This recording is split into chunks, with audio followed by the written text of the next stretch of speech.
자, 우리 이번 시간에는 여러분들, 파트 11번 부동산 투자 상품 보도록 하겠습니다. 자, 484페이지죠. 자, 부동산 투자 방식 관련돼서, 비교하고 나와 있는 게 있는데, 직접 투자와 간접 투자를 비교로 하는 거죠. 내가 직접 투자하느냐, 아니면은, 부동산 집합 투자 기구에 해당되는 펀드라든지, 부동산 투자 회사에 해당되는 리츠를 통해서, 맡겨서 돈을 일부 투자해서, 이런 식으로 투자하느냐의 방식인 거죠. 그러면은 그쪽에 투자하시는 분들은 이제 전문성이 있기 때문에, 그리고 내가 부동산을 안 가지고 있어도 되는 그런 편한 점도 있는 거죠. 그러니까 부동산 보유와 관련된 여러분들 각종 뭐 취득세라든지 종부세, 재산세 등과 관련된 부분에 대해서 해방이 되겠죠. 간접 투자를 하게 되면은. 근데 직접 부동산을 내가 취득을 하게 되면은 여러 가지 세금 문제라든지 전문적인 그런 성이 떨어지기 때문에 그런 부분이라든지 아니면은 모든 리스크를 내가 져야 되는 그런 안 좋은 점도 있겠죠. 그래서 간접 투자의 장점을 해서 세제 효과가 있다, 운용 전문성이 있다, 상품이 다양하다, 그리고 안전하다, 뭐 이런 말들이 나와 있네요. 다음 여러분들 공모와 사모 쪽을 보죠. 그러면 간접 투자 방식으로 해서 펀드를 구성한다. 우리 펀드라고 하는 것은 여러분들 자본시장법상 얘기하는 거죠. 자, 이 펀드를 모집을 하는데 공모로 모집할 수도 있고 우리가 사모 방식으로 이렇게 투자할 수 있다라는 거죠. 자, 만약에 여러분들 부동산 펀드를 이제 공모로 모집을 하게 되면은 이 부동산 펀드라고 하는 것은 묶여있는 자산이기 때문에 환매 금지형, 폐쇄형 펀드로 설정하도록 의무화되어 있는 거죠. 그런데 공모형이면서 우리가 부동산 투자 신탁이라든지 부동산 투자 회사와 관련된 부분들은 상장 의무가 있죠. 상장 의무.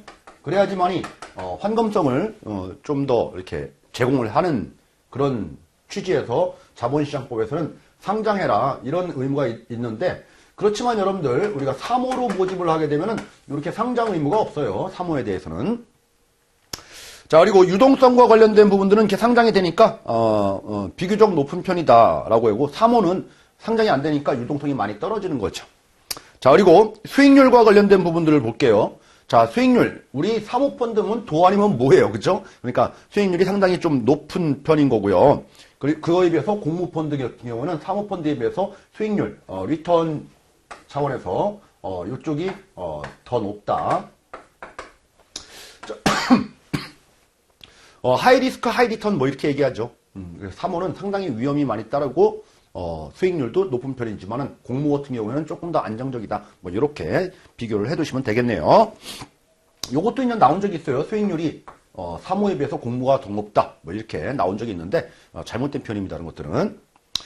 자, 다음 여러분들 세 번째 에쿼티와 뎁 투자라고 되어 있죠. 에쿼티는 여러분들 지분 투자하고 뎁은 대출 투자인 거죠. 그래서 에쿼티 투자와 뭐예요? 지분으로 내가 참여하는 형태인 거고, 뎁 투자라고 하면은 내가 빌려주는 투자인 거죠. 대출 형태의 투자. 자, 그러니까 두 가지 방식의 있는 차이점은 뭐냐면, 지분 투자하니까 내가 손해 볼 수도 있는 거죠. 근데 이익 보게 되면은 배당을 받죠. 그죠? 근데 이제 빌려주는 뎁 투자와 관련된 부분들은 뭐예요? 원리금 상환을 받죠. 상환. 그래서 더 이게 조금 더 안정적이겠죠. 아무래도 이건 좀 불안하고. 자, 그래서 뎁은 대출형이다. 에쿼티는 여러분들 실물 매입형과 개발형이 있다라고 되어 있는데, 실물 매입형, 뭐 개발형 뒤쪽에서 이제 나오게 되는데, 자, 뒤쪽 가서 여러분들 486페이지에 뎁 같은 경우는 수익 원천을 이자 수익으로 본다라고 되어 있죠. 이자, 원리금 상환, 이자를 받는다. 자, 뎁과 관련된 부분들은 여러분들 배당을 받는다. 뭐 이렇게 나와 있죠. 자, 기대 수익률 면에서 봤을 때는 여러분들 뭐라고 되어 있어요? 뎁 투자, 그러니까 대출 투자는 이자가 먹기 때문에 비교적 좀 낮은 편이고요. 이거에 비해서 여러분들 실물 매입형과 이제 개발형 투자가 있는데, 보통 일반적인 경우는 실물 매입형 투자예요. 실물형 투자. 그래서 내가 펀드에서 투자하면은 그 투자하는 집합 투자업자가 실물인 부동산을 뭐 경공매라든지 아니면은 임대 수입을 한다든지 그런 식으로 운용해서 이익을 주는 거죠. 실물에 관련된 것들. 우리가 개발형 관련돼서는 내가 돈을 빌려주는데 그쪽 회사가 부동산을 개발 사업을 하는 거예요. 그래서 장기간 걸리고 오래 지속될 수도 있는 거죠. 그래서 도 아니면 뭐가 상당히 좀 커요. 개발형은. 그래서 상당히 하이 리스크, 하이 리턴 이런 개념이 바로 개발형 형태인 거죠. 자, 다음 섹션 두 번째 가겠습니다. 부동산 투자 기구별 비교라고 해서 직접 투자하고 간접 투자가 있는데 이 간접 투자와 관련돼서는 여러분들 부동산 펀드가 있고요. 부동산 투자 회사인 리츠가 있다. 이런 말이 나옵니다. 부동산 투자 회사와 리츠. 부동산 펀드와 리츠. 자, 그러면은 이 펀드는 여러분들 부동산과 관련된 펀드, 그렇죠? 종류를 보게 되면 이런 것들이 있다는 얘기죠. 뭐냐면은 실물형 부동산 펀드, 실물형 부동산 펀드, 실물형 부동산 펀드와 관련된 부분들은 여러분들 실물을 매입해 가지고선 임대해서 뭐 이렇게 하는 실물 펀드들을 얘기를 하는 거고, 대표적으로 여러분들 실물형 펀드 중에서는 임대형 펀드라든지 아니면은 개량형 펀드, 개발형 펀드, 뭐 매매형 펀드 이렇게 얘기하는데 여기 우리 교재는 조금 구분을 했어요, 여러분들. 이렇게 하는 게 아니고 그냥 임대 정도를 우리는 실물형 펀드로 이렇게 보는 거고, 매매와 관련돼서 요 개발 펀드와 관련되는 거를 별도로 뗐죠. 교재가 이제 개발형 펀드라고 해서 요렇게 나와 있죠. 개발형 펀드. 요 두 가지를 여러분들 우리 에쿼티 펀드다라고 하고, 또 하나는 이 개발 사업에 돈을 빌려주는 펀드를 우리는 대출형 펀드 이렇게 얘기를 합니다. 이 개발 사업을 여러분들 우리는 프로젝트라고 하거든요. 프로젝트에 돈을 빌려줬다라고 해서 프로젝트 파이낸싱 이렇게도 얘기합니다. 그래서 PF형 대출형 펀드 뭐 이렇게 좀 얘기를 또 하고 있네요. 자, 이거 이외에도 여러분들 우리 부동산 투자 회사와 관련돼서 이제 리츠 방식도 있다. 리츠. 자본시장법은 여러분들 2009년도에 시행된 법인데 리츠는 2001년도에 시행된 법이에요. 그래서 역사가 더 길어요. 리츠와 관련돼서. 그래서 부동산 투자 회사,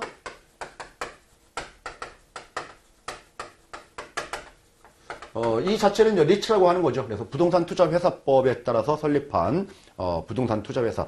이 부동산 투자 회사는 여러분들 실물인 부동산의 70% 이상을 우리가 확보를 해서 여기에 투자를 해야 됩니다. 그리고 그 이외에 실물 부동산 등과 관련된 권리 등에 추가적으로 더해서 80% 이상을 부동산에 우리 관련된 부분을 운용하는 그런 회사거든요. 여기 부동산 펀드라고 하는 것은 여러분들 부동산 등과 관련된 부분에 대해서 펀드 재산의 50%를 초과해서 부동산으로 운용하면 우리 부동산 펀드로 봐주는 거예요. 그래서 두 가지가 약간의 좀 차이점이 있습니다. 근데 최고 한도는 100%까지 부동산으로 다 운용할 수 있고, 여기도 마찬가지로 100% 부동산으로 다 운용할 수 있는 그런 차이점은 있죠. 자, 우리 487페이지 여러분들 부동산 펀드와 부동산 투자 회사 리츠를 이제 비교를 하고 있는데, 첫 번째 부동산 펀드 관련돼서 자본시장법에 따라서 보는 거죠. 그래서 거기 동그라미 1번에 여러분들 금융감독원의 관리 감독을 받습니다. 이 리츠는 금감원의 제약을 받는 게 바로 리츠다. 자, 그리고 여러분들 동그라미 3번 보니까 50%를 초과해서 부동산 등에 투자한다라고 되어 있죠. 50%. 그래서 50%를 초과해서 부동산 실물뿐만 아니라 부동산과 관련된 뭐 권리라든지 부동산과 관련된 증권이라든지 뭐 이런 쪽에 투자를 할 수 있는 게 바로 부동산 펀드다라는 거예요. 자, 이거에 비해서 여러분들 부동산 투자 회사와 관련돼서는 동그라미 1번 보니까 국토교통부 관리를 받는다. 국토부의 관할을 받는 게 우리가 리츠다. 리츠. 동그라미 2번 보니까 2001년도에 만들어졌다. 그리고 동그라미 3번 보니까 여러분들 상법상 주식회사다라는 거죠. 이건 상법상 주식회사. 상법의 제약을 받습니다. 상법상 주식회사. 자, 이거에 비해서 우리 부동산 펀드는 여러분들 여러 가지가 있어요. 계약 형태의 부동산 투자 신탁형도 있고요. 그리고 회사 형태도 있고요. 회사도 여러 가지가 있죠. 한 명회사는 안 되고 합자회사, 주식회사, 유한회사, 유한책임회사, 부동산 투자 회사, 부동산 투자 유한회사, 부동산 투자 합자회사, 부동산 투자 유한책임회사 다 가능한 거예요. 그리고 여러분들 상법상 조합형도 있습니다. 조합형. 그래서 익명조합, 합자조합 이게 다 가능해요. 자, 그런데 대부분은 여러분들 신탁 형태로 많이들 만들어요. 그러다 보니까 이제 부동산 투자 신탁에 해당되는 이 펀드하고, 그렇죠? 리츠하고는 차이가 있는 거죠. 리츠는 주식회사지만 신탁은 계약인 거예요. 주식회사가 아니에요. 자, 그리고 요 리츠는 여러분들 아무리 상법상 주식회사라고 해도 이 리츠 부동산 투자회사는 우리 명목상의 회사로 설립하도록 되어 있거든요. 물론 전 자기관리 리츠라는 게 있는데 일반적인 경우라면은 명목회사예요. 지금 뭐예요? 페이퍼 컴퍼니예요. 페이퍼 컴퍼니. 자, 이런 형태이기 때문에 이 펀드, 그러니까 리츠에서 투자 자금이 모집이 되면은 이 돈들을 관리해 줄 수 있는 주체가 필요한 거죠. 이게 바로 자산관리 회사가 필요하다라는 거예요.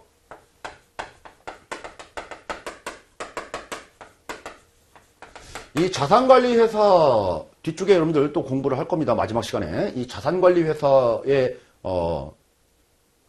자산관리 회사가 될 수 있는 그런 회사들이 있어요. 그래서 이런 것들도 시험에 나오니까 뒤쪽에서 공부하도록 하고요. 그리고 이 페이퍼 컴퍼니와 관련된 이 자산관리 회사가 이제 헤드 역할을 한다는 얘기죠. 헤드 역할. 헤드 역할을 하는데 얘네들이 다 운영하진 않겠죠. 그래서 무슨 뭐 계산 문제라든지 사무 처리와 관련돼서 뭐 운영 업무라든지 아니면 뭐 계산 업무 이런 것들과 관련된 부분들을 별도의 회사에 위임할 수도 있습니다. 위임. 우리 여러분들 펀드를 공부하게 되면은 이 회사 형태의 일반 사무관리회사하고 계약을 체결해야 된다라는 거 혹시 공부하신 분들은 아실 거예요. 그죠? 자, 그래서 일반 사무관리회사의 성격에 우리가 수탁 회사들도 또 하나 필요합니다. 이렇게 수탁 사무회사, 일반 사무관리회사의 역할을 해주는 거죠. 자, 이런 회사들하고도 이제 관계를 맺어야 되는 그런 형태로 아주 복잡한 구조로 운영되고 있는 게 리츠입니다. 자, 페이지 넘기시죠, 여러분들. 488페이지에 자, 부동산 펀드와 부동산 투자 회사를 비교한 표가 나와 있는데, 자, 우리 여러분들 부동산 펀드 중에는 괄호 열고 투자 신탁이라고 있습니다. 이 신탁 형태만 비교를 한 거예요. 그거랑 부동산 투자 회사 리츠하고의 이제 차이점은 근거 법률이 자본시장법이냐 부동산 투자 회사법이냐, 그리고 설립 감독을 누구한테 감독을 받느냐, 금융감독원이냐 아니면 국토부냐 국토교통부냐. 자, 그리고 법적 성질과 관련돼서는 신탁이니까 계약 형태죠. 그렇지만 여기는 주식회사 성격을 갖고 있다.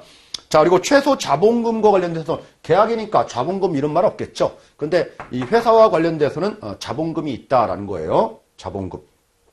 자본금은 뒤쪽에서 공부하도록 하겠습니다. 지금 앞에서 공부할 필요는 없고요. 최초에 설정할 때는 여러분들 3억 이상의 자본금이 필요해요. 설립 자본금이라고 합니다. 근데 우리가 국토교통부에 설립 인가를 받은 때부터 6개월 이내에 50억은 갖춰놔야 돼요. 그죠? 운영을 하려면은. 처음에 설립할 때는 3억이면 되는데 50억까지 6개월 내에 우리 최저 운영할 수 있는 자본금을 준비할 수 있는 기간이 필요합니다. 6개월, 50억. 그런데 리츠의 종류는 여러분들 위탁관리형 리츠하고 자기관리형 리츠, 그리고 기업 구조조정 지원과 관련된 리츠 이렇게 나눌 수가 있는데, 자기관리형 리츠 같은 경우에는 자기가 운영하는 회사거든요. 그러니까 실체형 회사예요. 명목상 회사가 아니고 페이퍼 컴퍼니가 아니고 실제 유령 회사가 아닌 실제가 있다는 얘기죠. 그러니까 자본금이 더 필요해요. 그런 경우는 여러분들 설립할 때 최소 5억이고요. 그리고 6개월 이내에 70억까지 자본금을 갖춰놔야 됩니다. 자, 다음으로 여러분들 부동산과 관련된 자산 운용 관련해서 거기 부동산 펀드는 부동산 등에 50% 이상 투자한다라고 했는데 이상이 아니고 초과예요. 초과. 이상이면 안 됩니다. 초과 이렇게 수정을 해두시기 바라고요. 자, 이거에 비해서 리츠와 관련돼서는 실물인 부동산의 70% 이상, 전체 등과 관련돼서는 80%, 뭐 이렇게 되는데 70% 이상을 우리가 필요로 하다라고 되어 있고요. 자, 투자 기간 넘어가도록 하고요. 자, 주식 분산과 관련된 부분에 대해서는 여러분들 그 펀드에는 제한이 없는데 뒤쪽 여러분들 부동산 투자 회사는 1인당 50% 이내로 제한되어 있어요. 그죠? 개인이 그 부동산 투자 회사의 주식의 50% 이상을 가지고 있으면 안 돼요. 그죠? 뭐 이런 것들 제한이 있다. 자, 그리고 운용 보수 넘어가도록 하고요. 그리고 자금의 차입과 대여와 관련된 부분들, 이 펀드 여러분들 공부하신 분들은 아시겠지만 부동산 펀드에 대해서는 빌려오는 것들은 차입은 자산 마이너스 부채, 그러니까 순재산의 2배까지, 200%까지 차입이 가능한 거고요. 대여와 관련된 부분들은 순자산까지만, 100%까지만 대여할 수 있어요. 자, 그런데 우리 여러분들 리츠와 관련돼서는 여러분들 차입 2배 가능하지만은 대여 빌려주는 것은 금지합니다. 이쪽은 대여는 금지한다. 대여는 안 된다. 시험 문제가 우리 요게 이제 나온 적이 있어요, 여러분들. 그래서 부동산 펀드는 빌려주는 것을 200%까지 빌려줄 수 있다 해서 틀린 말로 빌려주는 것을 뭐 내 순수한 재산 범위 내에서만 빌려주지 뭐 200%를 빌려줄 수는 없죠. 자, 이런 것들이 여러분들 펀드와 리츠를 크게 한번 분석을 한 거예요. 뒤쪽에서 여러분들 이 펀드는 여러분들 펀드 투자 권유, 자문 인력, 펀드 자격증 관련된 거에서 기초적인 것들을 공부하셨을 거니까 리츠는 우리가 공부한 적이 별로 없죠. 그래서 리츠와 관련된 부분들은 뒤쪽에 별도로 따로 또 챕터가 또 구성이 되어 있습니다. 그래서 큰 틀 정도만 이렇게 잡아두시기 바랍니다. 자, 다음 여러분들 챕터 두 번째 부동산 펀드의 이해라고 되어 있죠. 이제 펀드 쪽이에요. 리츠가 아니고요. 자, 우리 490페이지 여러분들 부동산 펀드의 유형별 특징 해가지고 대출형 펀드라고 되어 있습니다. PF라고 되어 있죠. 대출형 펀드. 자, 우리 대출형 펀드와 관련된 부분들은 자, 우리가 이제 사업을 시행하는 이제 시행사가 있다라는 얘기죠. 시행사는 뭐냐면은 개발 사업과 관련된 부분들, 개발 사업을 하는 장기간 소요되는 자금이 좀 필요한 그런 형태죠. 그러니까 쉽게 말해서 이제 프로젝트를 진행한다는 얘기입니다. 이 프로젝트의 이제 사업성을 믿고선 돈을 빌려주는 거죠. 이 회사 시행사를 믿고 빌려주는 게 아니고 이 프로젝트를 믿고 빌려주는 거예요. 이 시행사가 여러분들 우리가 행동재정으로 실제 운영하는 자예요. 실제 사업자죠. 그런데 별도의 하나의 회사를 하나 차려놔야지만이 이 프로젝트에 돈을 빌려줄 수 있겠죠. 그래서 별도의 하나의 회사, 시행법인이라는 페이퍼 컴퍼니를 하나 만들어 놓으면은 여기에 돈을 빌려주는 거죠. 돈을 빌려주고 이 프로젝트를 진행해서 개발 사업에서 발생한 현금들을 현금 흐름으로 이렇게 상환하는 구조. 이게 바로 프로젝트 파이낸싱이다라는 겁니다. 자, 그러면 여러분들 누가 이제 건설을 하느냐? 이 시행사가 시공사를 선정해서 이 시공사가 건설을 완성하고 그렇죠? 돈을 이제 분양을 해가지고 돈을 주겠죠. 자, 그래서 프로젝트 파이낸싱과 관련된 부분들은 이 실제 사업자의 장부에 돈 들어온 게 없어요. 그래서 부해금융의 성격을 갖는다.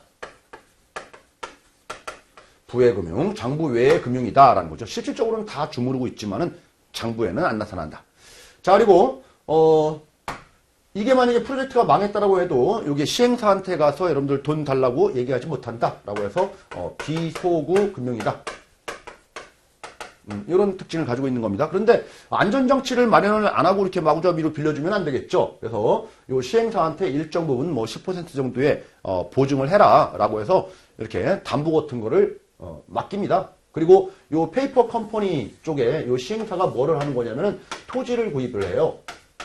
토지 구입에 대한 책임은 시행사가 지는 거예요. 부지를 확보를 해야 되겠죠. 그리고 각종 이제 인허가를 받아요. 인허가. 자, 그러면은 요 토지를 요 시행법인의 소유로 이렇게 돌리면서 거기에다가 담보를 거는 그런 형태로 가는 거죠. 그래서 일정 부분에 대해서는 만약에 프로젝트가 진행이 안 되더라도 그 담보물에 대해서는 소구할 수 있는 제한적 소구 이렇게 할 수도 있다라는 거예요. 대부분 이렇죠. 자, 그리고 이 부분들은 여러분들 여기 쪽에서도 한 10% 걸고 나머지 부분에 대해서는 요 시공사한테 네가 책임지고 완공을 해라, 책임지고 분양을 해라. 그리고 만약에 현금 흐름이 발생을 안 하면은 네가 이거 다 떠안으라. 막 이런 것들에 대해서 요 시공사를 다 90% 이상 걸고 넘어갑니다.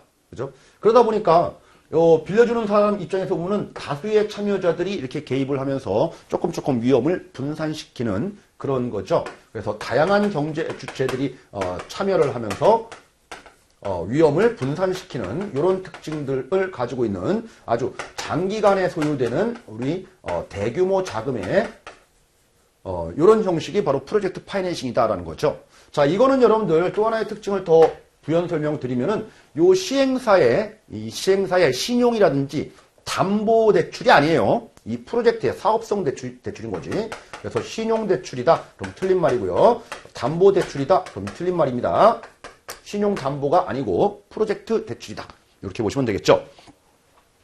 자, 그래서 그 밑으로 오셔가지고 여러분들 프로젝트 파이낸싱의 개요 및 구분해가지고 첫 번째 프로젝트 파이낸싱의 개요. 그 장점 보니까 비소그 금융이다. 그리고 부의 금융 효과도 있다. 현금 흐름에 기초한 여신이다. 그리고 이해 당사자 간의 위험이 배분된다. 좀 전에 이제 설명드렸던 이런 구조로 이해를 하시면 되겠네요. 자, 그러면은 우리 처음에 여러분들 처음에 요 시행사가 처음 시행하는데 이제 토지 매입하려고 예를 들어서 100억이 필요하다라고 하면은 100억을 빌려오겠죠. 어디 뭐 은행이라든지 뭐 투자자한테 펀딩을 받아서 빌려올 거예요. 그러면 은행 같은 경우에는 좀 대출 채권들도 가지고 있겠죠. 여러 가지 형태로 이제 빌려온다는 얘기죠. 그를 갖고 이거 빌려오는 초기 자금, 우리 사업 시행하기 전에 초기 자금을 브릿지론이라고 합니다. 브릿지라는 얘기는 다리, 가교 역할을 한다는 얘기죠. 그런 다음에 정식으로 이제 공사가 진행되면은 요 프로젝트 파이낸싱을 받는 거예요. 그러면 프로젝트 파이낸싱 받아가지고 이 자금 빌려온 거를 또 상환하는 데로 씁니다. 결국. 그죠? 그래서 브릿지론인, 징검다리론이다. 이렇게 얘기하죠. 그 상환, 하는데 만약에, 얘가 이제 1조를 투자를 하는데, 1조를 투자하는데, 요 너네들 빌려온 거 요거 100억 있지? 100억 은행한테 내가 직접 줄 테니까 은행이 가질 수 있는 그 채권 있죠? 권리. 요거 내가 가지고 갈게. 뭐, 요렇게도 되는 거예요, 여러분들. 자, 그래서, 브릿지론이라는 말이 있고요. 그리고 본 PF, 뭐 이런 말이 나오는 거죠. 자, 오른쪽 가셔가지고 여러분들, 2번, 실물형, 펀드 보도록 하죠. 실물형 펀드. 자, 투자자가 그림을 잠깐 볼게요. 자, 부동산 펀드에 투자하면은, 자, 수익 부동산을, 사는 거예요. 사는 거죠. 그렇죠? 근데, 만약에 여러분들, 실물형 부동산 펀드는 좀 매입이라고 했는데, 자, 이 펀드가, 해당 전 수익성 상가 건물을, 매입한다는 얘기죠. 매입할 때, 이 펀드에 모집된 돈 가지고, 부족할 경우에는 차입을 할 수 있어요. 차입. 순자산의 2배까지 차입을 해가지고 이 부동산을 매입할 수 있거든요. 그쵸? 자, 그러다 보니까 만약에 이 펀드 기간이 5년이다. 근데 차입 기간이 3년이다. 그러면 어떻게 할까요? 그쵸? 그 2년 더 연장해야 되겠죠. 3년이 되면은 그거를 갚아야 되는 그런 문제점들도 내포를 하고 있겠죠. 이게. 차입이라는 부분이 이제 가능하니까. 자, 이런 것들도 이제 지문에 나옵니다. 지문에 나오는데, 우리 여기 교재에서는 설명을 안 하는데, 뭐, 문제상으로는 지문에 나오더라는 얘기예요. 자, 이런 것들 좀 기억을 해 두시기 바라고요. 자, 다음 여러분들, 또 이런 거예요. 상가 건물을 매입하는데, 이 상가에 여러분들, 그 소유주는 A였는데, 그 A가 B한테 임대를 주고 있는 상황이에요. 그래서 임대보증금, 우리가 뭐 1억을 받은 상태죠. 이런 거 함께 우리가 인수하는 경우도 있죠. 그렇죠? 그래서 임차 보증금을 이렇게 떠안으면서 매입하는 경우도 존재할 수도 있는 겁니다. 자, 그리고 여러분들, 이렇게 실제 물건에 여러분들, 실물에 투자하는 실물형 펀드라고 하는데, 이 부동산에는 부동산 등에 투자할 수 있다 이렇게 돼 있어요. 그러니까 부동산인 실물에만 투자하는 게 아니고 부동산 펀드는 등이라고 했으니까 부동산과 관련된 권리라든지 아니면 부동산과 관련된 증권 뭐 이런 쪽에도 투자가 가능한 겁니다. 부동산 펀드는. 자, 다음 여러분들 페이지 넘기셔가지고 492페이지 수익형 부동산의 가치 분석 방법 해가지고 시장접근법, 비용접근법, 소득접근법. 이게 여기 앞에서 나올 이유가 없는데 여러분들 저 뒤에 교재 편집상 뒤쪽에 들어가야지 맞는 건데 여기 생뚱맞게 앞쪽으로 왔네요. 자, 우리 3번 자본환원율 해가지고 여러분들 자본환원율 구하는 거 시장추출법, 조성법, 투자결합법, 에로드법, 부채감당법 쭉 나와 있는데 이건 뒤쪽에서 설명드릴게요. 이 페이지는 생뚱맞은 표현으로 여기 지금 나와 있습니다. 다음 여러분들 개발형 부동산 펀드, 개발 사업을 시행하는 이런 펀드의 펀드 자금을 모으는 형태들도 있다. 그리고 대출형, 뭐 개발형 대출형, PF, 이 펀드가 이 개발 쪽에 이렇게 빌려주는 PF형도 있다. 뭐 이렇게 펀드의 종류들을 지금 설명을 하고 있는 겁니다. 됐습니다. 이 정도만 보시면 돼요. 우리 뭐 부동산 펀드에 대해서 구체적으로 공부를 하는 것은 펀드 투자 쪽 자격증에서 부동산 펀드 쪽에서 공부를 하는 것이 여기 투자자산 운용사에서 이렇게 깊이 있는 공부를 할 필요는 없어 보입니다.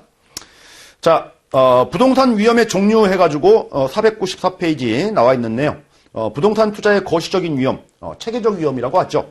그리고 여러분들 체계적 위험이 있다고 하면은 비체계적 위험도 있죠. 내가 피할 수 없는 위험을 체계적 위험이다. 뭐 이렇게 얘기를 하는 거죠. 됐네요. 자, 페이지 넘어가겠습니다, 여러분들. 자, 495페이지도 넘어가고요. 자, 496페이지 여러분들, 섹션 네 번째 부동산 위험 관리 수단 해가지고, 뭐, 초기 사업 위험, 뭐, 사업성 위험 쭉 나와 있는데, 다 넘어가죠. 자, 497페이지 여러분들, PF 사업의 대표적인 안정성 확보 수단 해가지고, 거기 표를 보니까 여러분들, 사업 대상 부지 및 공사 중의 건설에 대한 물적 담보 확보라고 되어 있습니다. 그죠? 자, PF에서 돈을 빌려주는데 사업 부지를 제대로 확보하고 있는지 이런 리스크들을 관리하라는 얘기입니다. 자, 다음은 두 번째 보니까 여러분들 시공업체 등을 통한 추가적인 담보 확보라고 되어 있습니다. 그래서 여기 여러분들 사업 부지를 확보하고 있으면은 요 사업 부지를 담보로 해서 일정 부분 담보로 걸어야지만이 이 다양한 주체가 참여하면서 위험을 분산시킬 수가 있는 거고, 요 시공사한테는 여러분들 책임지고 우리가 완공을 해야 되고 책임지고 분양을 시켜야 되는 거고, 만약에 네가 판매를 못한다고 하면은 네가 다 떠나라는 거죠. 채무 다 너가 인수해라는 이런 약정서를 좀 체결을 해야 되겠죠.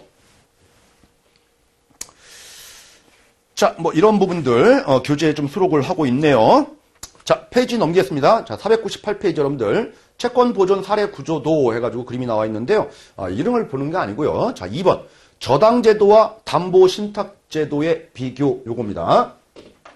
그러면은 내가 이제 돈을 빌려주는 사람 입장에서, 대출자 입장에서 보면은 어떤 제도들을 활용할 수가 있느냐라는 거죠. 그래서 저당을 잡고 돈을 빌려주는 방법, 아니면은 담보신탁을 통한 방법, 이렇게 좀 보는 거예요. 저당을 이용하는 방법, 그리고 담보신탁. 자, 우리 저당이라는 것은 A가, 그죠? 우리가 돈이 필요해요. 그러면 B한테서 돈을 빌려올 때, 차입할 때 여러분들, 저당을 맡긴다는 얘기죠? 저당. 땅을 또는 토지, 아파트를 저당을 맡기는 거예요. 그러면 돈 빌려주는 사람 입장에서는 저당권을 설정하는 거죠? 그러면 누가 지금 이 토지를 가지고 있나요?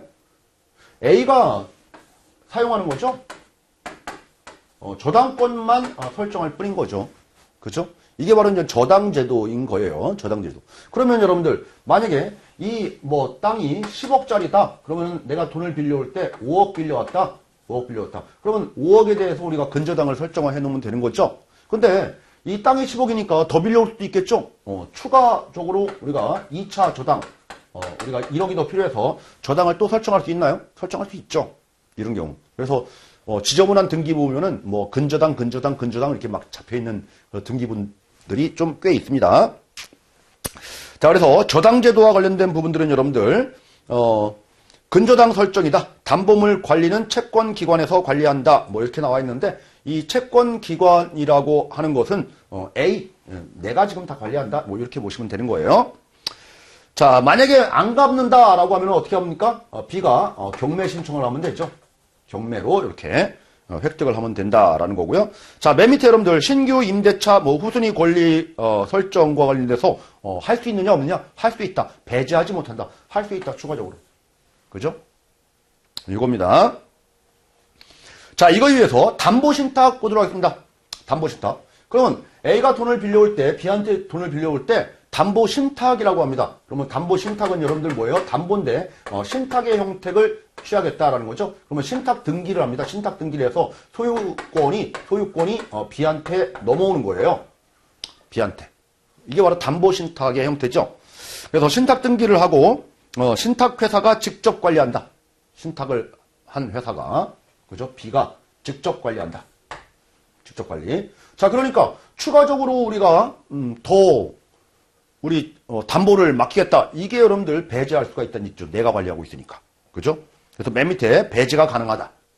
만약에 네가 안 갚는다라고 하면은, 변제 안 한다고 하면 이 B가 이거 팔아치우면 되는 거예요. 공매를 통해서. 자, 이게 바로 우리 저당제도와 담보신탁제도의 결정적인 차이인 거죠. 결정적인 차이. 그래서 요거 두 가지 제도와 관련된 부분들은 이제 간단하게 여러분들 정리 정도만 해두시면 될 것 같아요. 자, 다음으로 여러분들 3번 실물 매입 운영 관련 위험 관리 수단 넘어가고요. 보험을 활용한 것들도 넘어가겠습니다. 자, 우리 500페이지 여러분들 기타와 관련돼서 부동산 PF ABS와 ABCP라는 게 있습니다. ABS와 CP. 부동산 PF와 관련해서 여러분들 프로젝트 파이낸싱 이렇게 빌려줬어요. 그러니까 나는 이제 채권단이 되는 거죠. 채권자가 되는 거예요. 빌려줬으니까. 프로젝트에 돈을 빌려줬으니까. 이 프로젝트는 장기간 걸리고 오래 걸리는 사업이란 말이에요. 많은 빌려주고. 그러니까 막대한 자금이 나간 거죠. 그럼 나는 채권을 가지고 있는데 이걸 가지고 좀 유동화시킬 수 있는 방법은 없냐라는 거죠. 그래서 내가 지금 채권이라는 자산을 가지고 있는데 유동화한다. 그래서 자산 유동화 증권 여러분들 ABS라는 거죠. ABS를 우리가 PF 채권을 가지고 이렇게 움직일 수도 있다. ABS는 여러분들 1년 이상 되는 장기 투자 자산이 되는 겁니다. 자산 유동화 증권.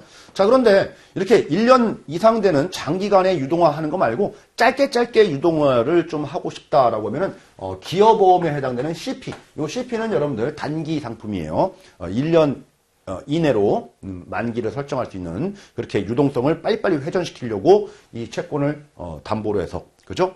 증권화 시키는 게 바로 CP다라는 거죠. 그래서 PF, ABS, PF, CP 이런 것들로 유동화 시킬 수 있다. 너무 장기간이니까 이게 장기 투자돼서 묶여 있으니까 이거를 유동성을 우리 더 끌어들이려고 파생시켜가지고 만든 상품들 ABS, CP가 존재할 수 있다. 자, 다음 여러분들 우측 가셔가지고 501페이지 민법상 물권의 종류. 뭐 생뚱맞게 여기서 막 이런 것들이 나옵니다. 그래서 앞에서 다 공부했던 거 다시 나왔으니까 생략해도 되고요. 자, 밑으로 가서 여러분들 LTV하고 DSCR 그리고 IRR 뭐 이런 것들이 나와 있죠.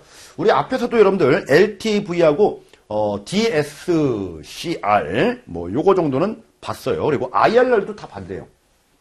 다시 한번 정리하면은 IRR은 여러분들 내부 수익률이라고 하죠. 미래 현금 흐름의 현재 가치와 그리고 미래 유출의 현재 가치를 같게 시켜주는 그 내부의 할인율, 즉 기대 수익률 개념을 IRR이라고 한다라고 봤고요. 다음 우리 대부 비율 LTV, 대출 비율이라고 앞에서 공부를 했죠. 그래서 대출 비율, 자산 대비 어느 정도 대출을 받을 수 있는지의 비율. 이거에 비해서 DSCR이라고 하는 것은 여러분들 영업순이익 NOI를 원리금 상환액의 비율로 나눈 값. 그렇죠? 부채 우리가 보상 비율 뭐 이렇게도 얘기했죠. 자, 이게 부채를 내가 떠안았을 때 어느 정도 우리가 부담할 수 있는 정도를 나타내는 비율을 우리는 DSCR이라고 한다. 자, 다음 여러분들 우리 수익률 분석 보도록 하겠습니다. 섹션 6번째입니다. 수익률 분석. 자, NPV, IRR 계산해서 뭐 이렇게 분석하는 게 나와 있는데 앞쪽에서 공부했으니까 우리 타당성 분석 중에서 공부를 다 했죠. 자, 넘어가도록 하고요. 자, 우측 가셔가지고 여러분들 실물 부동산의 수익률 분석해가지고 사례가 쭉 나와 있는데 자, 페이지 넘기시면 여러분들 맨 위에 1번 504페이지라고 있습니다. 1번 NOI 나누기 캡 레이트 하니까 2천억 원 이렇게 나와 있어요. 이거는 부동산 가치평가와 관련돼서 여러분들 NOI 미래 현금 흐름인 거죠. 1기 때 현금 흐름, 2기 때 현금 흐름 뭐 이렇게 운용 이익들이 계속 나올 거예요. 근데 이게 무한대로 나온다라고 하면은 이것의 현재 가치를 따질 때는 나누기 1 플러스 R의 1승 요거는 나누기 1 플러스 R의 2승 뭐 이런 식으로 해서 모든 값들을 다 도하면 되겠죠. 무한히 발생한다라고 하면은 이 값은 어떻게 나오는 거냐면은 자 1기 때 현금 흐름 나누기 그냥 R 하면 되는 거예요. 이게 바로 부동산의 가치다라는 거죠. 직접 그냥 부동산의 가격을 구했다라는 거죠. 이게 바로 이제 직접 환원법 이렇게 얘기합니다. 이때 적용하는 요 캐시플로우 1기 때 것을 이제 순영업소득 NOI라고 잡히는 거고 요 R이 여러분들 이 현금 흐름을 현재 가치로 그리고 부동산의 자본으로 가격으로 따지는 율이다라고 해서 자본 환원율 이렇게 얘기해요. 자본 환원율. 우리는 이제 캡 레이트 뭐 이렇게 얘기합니다. 캡 레이트, 캐피털라이제이션 레이트 뭐 이렇게도 얘기하고요. 자본 환원율, 캐피털라이제이션 레이트. 자본 환원율, 캡 레이트, 뭐 이렇게 얘기합니다. 그러면은 여러분들 그렇게 구했다는 얘기죠. 5%의 캡 레이트가 있다라고 하면은 NOI, 즉 뭐예요? 100억 원을 그냥 5%로 나누면은 2천억 원이 된다. 뭐 이렇게 아주 단순하게 구했다라는 거예요. 만약에 여러분들 캡 레이트, 자본 환원율이 지금 시작할 때, 지금 시점의 자본 환원율을 우리는 이니셜 캡 레이트 이렇게 얘기합니다. 지금 시작할 때 자본 환원율. 근데 내가 요 기간이 뭐 5년 정도 지난 다음에 마지막 5년 차에 우리 자본 환원율이 좀 시장에서 좀 바뀔 수가 있겠죠. 자, 이걸 가지고 우리는 터미널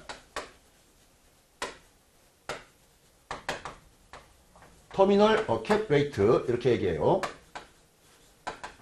자, 그러면은 한번 뒤쪽에서 여러분들 사례 문제를 풀 때 좀 이해를 하려는 차원에서 지금 보는 건데, 그러면은 이렇게 생각할 수 있어요, 여러분들.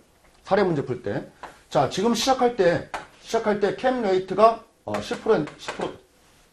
10%인데 지금 현재 순 영업이익이 100만 원 나온다.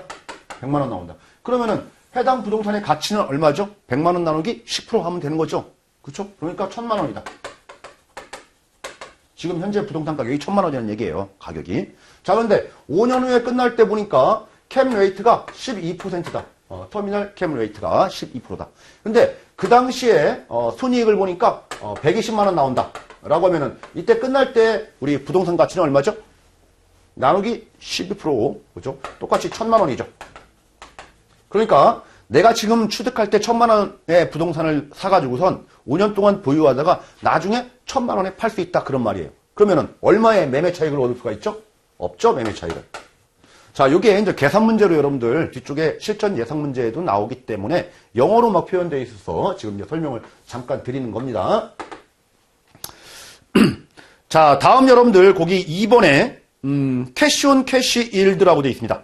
또는 캐시 온 캐시 레이트라고 하는데, 캐시 온 캐시 레이트, 이거는 뭐냐면은 캐시 현금이죠.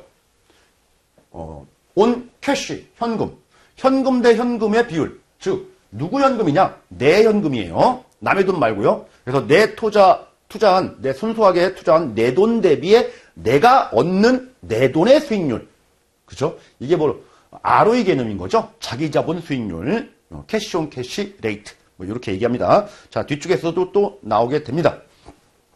자, 이런 것들 용어와 관련된 부분들을 좀 봤고요. 자, 페이지 넘기겠습니다, 여러분들. 페이지 넘기셔가지고 505페이지에 부동산 포트폴리오 보도록 하죠.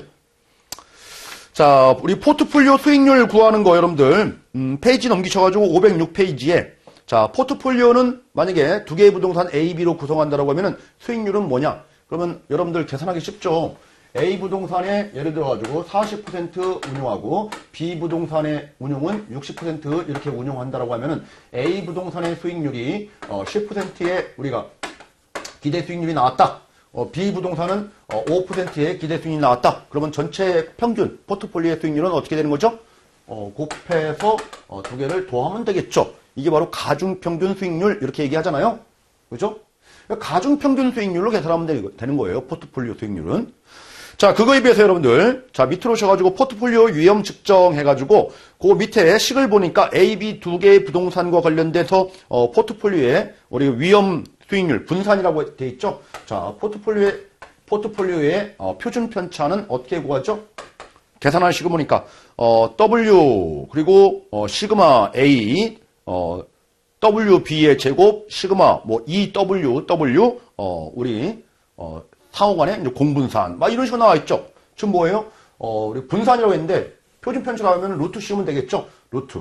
자, W1과 시그마 1의 제곱 더하기, 두 번째 투자 대상의 투자 비중, 두 번째 투자 대상의 표준 편차, 더하기 2W1, W2, 두 개의 공분산, 막 이렇게 막 나와 있습니다. 그죠? 이거를 루트 값 씌운 거래요. 이게 바로 위험이래요. 자, 그런데 이거 식을 다 외울 필요 없이 시험 문제용으로 좀 보죠. 자, 포트폴리오에 여러분들 수익률은 어떻게 해요? 두 개를 가중평균한 거다. 자, 포트폴리오의 위험은 뭐예요? 이상하게 만든 거다. 만약에 두 개의 우리 표준 편차를 가중평균한 거다. 그러면 틀리죠? 이건 가중평균 개념이 아닌 거예요. 위험은. 자, 이렇게 정도만 기억을 해두자고요. 시험장 가셔가지고 이거 뭐 포트폴리오 투자론 공부 지금 우리 자산운용 쪽에서 공부할 건 아니니까. 자, 다음 여러분들 507페이지 포트폴리오의 분산투자 효과라고 되어 있습니다. 분산투자 효과. 자, 체계적 위험과 비체계적 위험 그리고 분산투자 효과라고 되어 있는데 자, 508페이지 보도록 하겠습니다.